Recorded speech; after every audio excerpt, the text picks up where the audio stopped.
சேலத்திலிருந்து கடந்த 8ஆம் தேதி சென்னை வந்த ரயிலில் 5.25 கோடி ரூபாய் வங்கி பணம் கொள்ளையடிக்கப்பட்டது.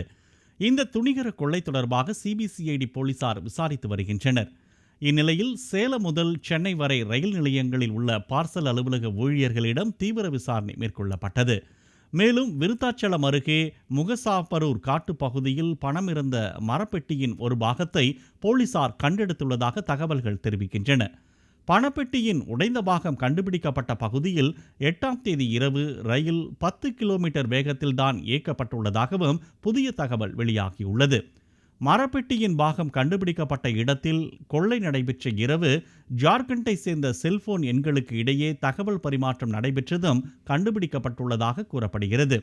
செல்போன் டவர்களை ஆராய்ந்ததில் பீகார், ஜார்க்கண்ட் மாநிலங்களுக்கு அதிக அளவில் செல்போன் அழைப்பு சென்றிருப்பது கண்டுபிடிக்கப்பட்டது. இதனைத் தொடர்ந்து இந்த கொள்ளையில் வட மாநிலத்தவருக்கு தொடர்பு இருக்கலாம் என்ற சந்தேகத்தின் அடிப்படையில் தனிப்படையினர் பீகார் மற்றும் ஜார்க்கண்ட் மாநிலங்களுக்கு செல்ல திட்டமிட்டுள்ளனர்.